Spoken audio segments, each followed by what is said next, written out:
สบายทุกคนสบายยามเช้าลงมาแล้วก็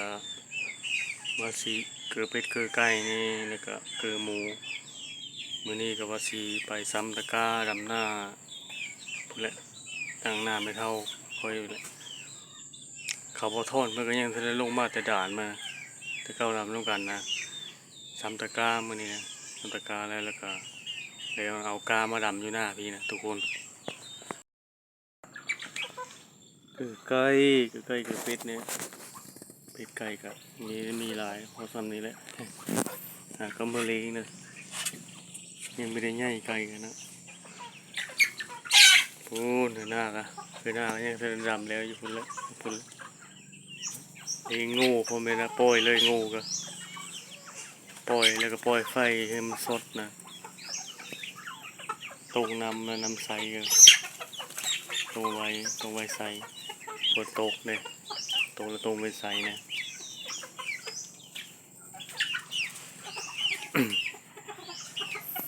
ปูมาเตงมาไปเลยก็เปไปเป็นลักกินกัดกิน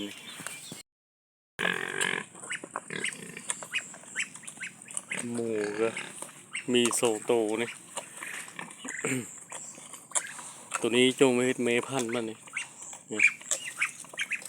ตัวนี้ก็เฮ็ดพอพันธุ์หูเทิกนะ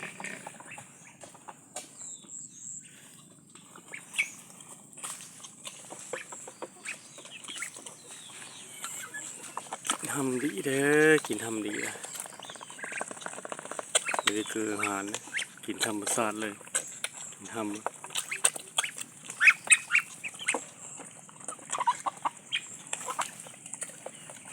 ท่านได้ดำแล้วนะที่ว่าเฉียวกามาใส่นะกาอยู่พี่ก็มันมีงามนะเลยเฉียวกามาแต่พุ่นมาใส่หน้าเนี่ย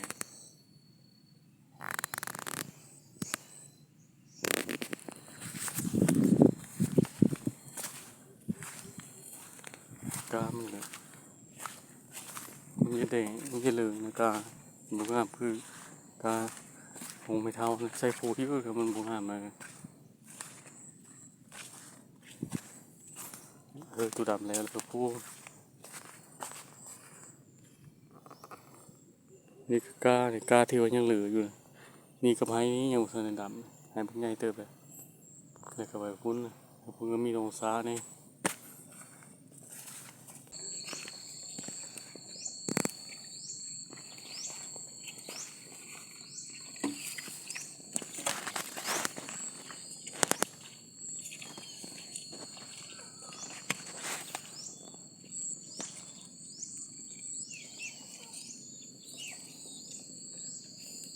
เท่มากนี่ก็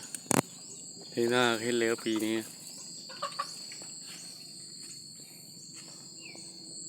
งูกินหญ้าอยู่งูหกตัวคือไม่ได้มื้อนี้ก็ว่าสิตกเลยเบิ่งนี่บรรยากาศไหมอากาศดีเหมาะกับการดำให้ดำหน้า